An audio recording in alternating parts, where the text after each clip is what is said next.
অধিকার পরিষদ তৈরি হয়েছে বলেই আজকে দুজন উপদেষ্টা তৈরি হয়েছে। তাহলে রাজনৈতিক হাতে খড়ি উত্থান এই ছাত্র অধিকার পরিষদ।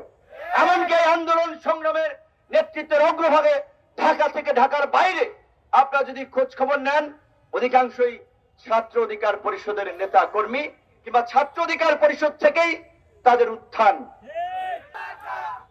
প্রিয় উপস্থিতি, আসসালামু আলাইকুম। আজকে শহীদ আবরার ফাহাদের স্মরণে ছাত্র অধিকার পরিষদ কর্তৃক আগ্রাসন বিরোধী ছাত্র সমাবেশে বক্তব্য রেখেছেন বিভিন্ন পর্যায়ের ছাত্র নেতৃবৃন্দ, আরো অনেক উপস্থিত আছেন। সময়ের কারণে বক্তব্য রাখেন নাই, আবার যারা রেখেছেন তাও সংখ্যায় কম না। বক্তার চেয়ে মানে এই বক্তার এত বক্তা একটা প্রোগ্রামে থাকা উচিত না, এবং যারা কথা বলবেন বিষয়ভিত্তিক আলোচনার মধ্যে থাকাটা শিখবেন। ছাত্ররা অপারেশন 24 করে সব দায়িত্ব ছাত্রদের যদি পালন করতে যায় তাহলে তো দেশ আরেকটা বিশৃঙ্খলার দিকে যাবে। ব্যাংকার ঠিক করবেন আপনারা, ব্যবসায়ীকে সেখানে আপনারা যে হানা দিবেন, শিক্ষককে তাকে পদত্যাগ করাতে দিয়ে হানা দিবেন, সচিবকে আপনার ওখানে পরিবর্তনের জন্য হানা দিবেন, ডিসি নিয়োগে হানা দিবেন, এসপি নিয়োগে পদায়নের ক্ষেত্রে আপনারা কাজ করবেন, তাহলে তো অন্যান্য প্রশাসনের কাজ কি? সুতরাং সেই ক্ষেত্রে ছাত্রদেরও কাজের একটা একটু লিমিট আছে, ছাত্রদেরও কাজের কিছু স্পেসিফিক ক্ষেত্র আছে। সেই জায়গাটা কেন্দ্রিক ছাত্র নেতৃবৃন্দকে চিন্তা করতে হবে। আজকে বুয়েটের ছাত্র আবরার ফাহাদকে আমরা স্মরণ করছি, অনেকেই তো মারা গিয়েছে, অনেক ছাত্ররা। আবরারকে আমরা কেন স্মরণ করছি, তার বিশেষত্বটা কি? 2019 সালে যখন বুয়েটে স্ট্যাম্প দিয়ে ছাত্রলীগের নেতা কর্মীরা আবরারকে পিটিয়ে হত্যা করেছিল, এটা বলতে হবে বুয়েটের আমাদের বাইরে যদি অখুশি হন, আমার বিরুদ্ধে যদি কটু কথা বলেন, সমালোচনা করেন, তারপরে বলতে হবে বুয়েটের ছাত্র তখন সাহস পায় নাই আন্দোলন করার জন্য। তার এই যে নির্যাতনের যে সিসিটিভির ফুটেজ, সেটি দেখা নিয়ে প্রক্টরের সাথে বাকবিতণ্ডতা হচ্ছিল। আমাদের কাছে খবর আসছিল, আমরা তখন ডাকসুতে ছিলাম। তখন আমরা ডাকসু থেকে যারা ক্যাম্পাসে ছিল, সে সময় শামসুন্নাহর হলের ভিপি ছিল, ইমি, তারপরে এজিএস ছিল ফাতেমা তাসনিম, ছাত্র ফেডারেশনের উমামা, এরকম আরো যারা ছিল আমাদের ছাত্র অধিকার পরিষদের নেতা কর্মী সহ, আমরা তখন বৃষ্টিও ছিল, মিছিল সহকারে বুয়েটের দিকে যাই ছাত্রদেরকে অভয় দিতে যে বুয়েট তোমার ভয় নাই, আমরা আছি লাখো ভাই। তখন আমরা বৃষ্টির মধ্যেও মিছিল করে পরিষ্কার ভাবে আলটিমেটাম দিয়েছিলাম যে আবরারের হত্যাকারীদেরকে গ্রেফতার করতে হবে। এবং আবরারের হত্যাকাণ্ডকে কেন্দ্র করে আপনারা দেখেছিলেন, আমরা যখন প্রতিবাদ করছিলাম, খুনিরাও কালো পতাকা শোক মিছিল করেছিল। এই যে গত 1.5 দশক না, শুধু তার আগেও যখন আওয়ামী লীগ ক্ষমতায় ছিল, ছাত্রলীগ, যুবলীগ এবং আওয়ামী লীগের যে বেপরোয়া কর্মকাণ্ড, এটা আজকে নতুন না। তারা যখনই সুযোগ পেয়েছে সেই একই কাজগুলো করেছে। সুতরাং আজকে যে ছাত্রলীগকে নিষিদ্ধ করার দাবি, এই দাবি অবশ্যই যৌক্তিক এবং এই দাবি বাস্তবায়ন করতে হবে।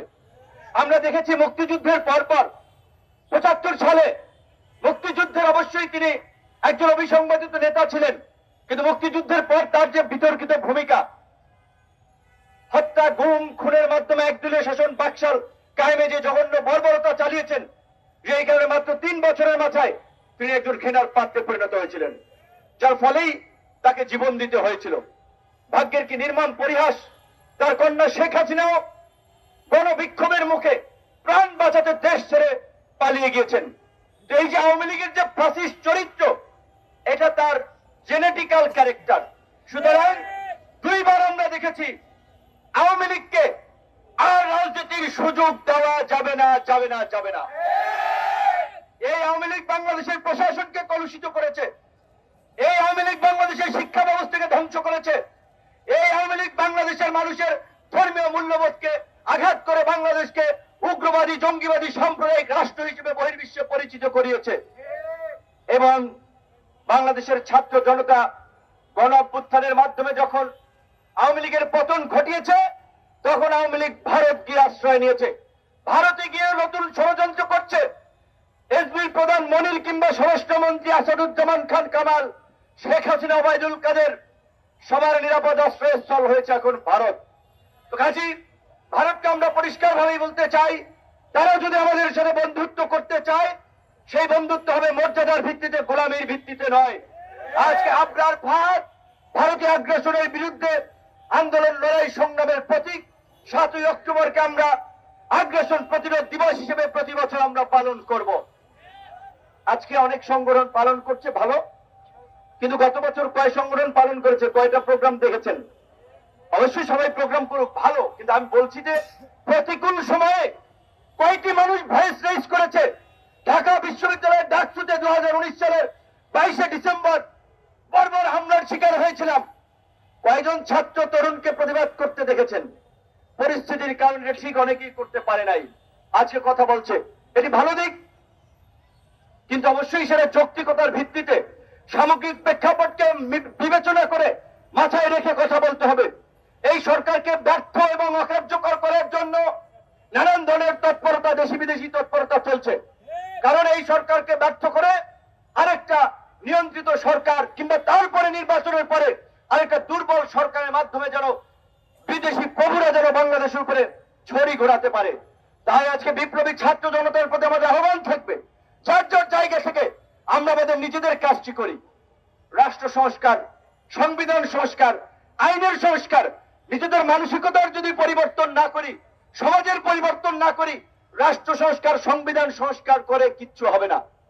সুতরাং আমরা একটা সহনশীল সমাজ তৈরি করা, ঘুষ, দুর্নীতি, লুটপাটের বিরুদ্ধে একটা প্রতিবাদী সমাজ তৈরি করা, ছাত্র অধিকার পরিষদ যেমনি ভাবে 2018 সালের পর থেকে এদেশের শিক্ষা প্রতিষ্ঠান তথা সাধারণ মানুষের মুখে, সাধারণ মানুষের মাঝে দ্রোহ প্রতিবাদের ভাষার জন্ম দিয়েছিল, তার ফলে আজকের এই সফল গণ অভ্যুত্থান হয়েছে।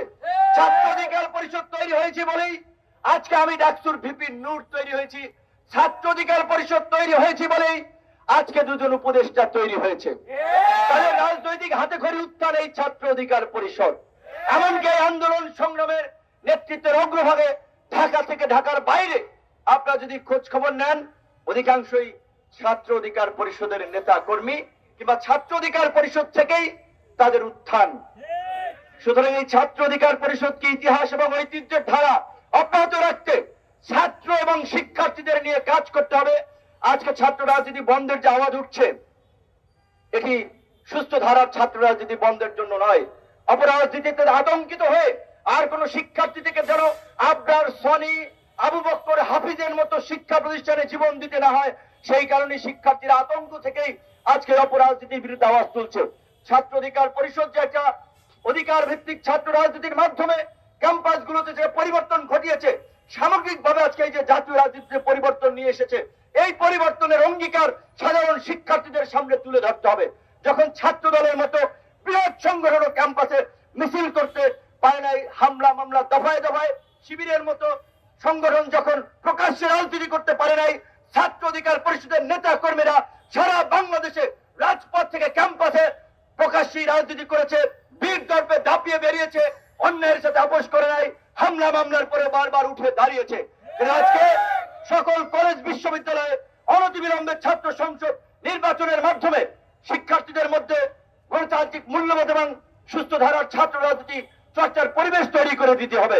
মাথা ব্যথা হলে মাথা কেটে ফেলা কোনো সমাধান নয়, তার প্রতিকার এবং নির্ণয় পথ আমাদেরকে খুঁজতে হবে। যেহেতু আজান দিয়ে ফেলেছে, আমি আর বক্তব্য লং করবো না, ধন্যবাদ।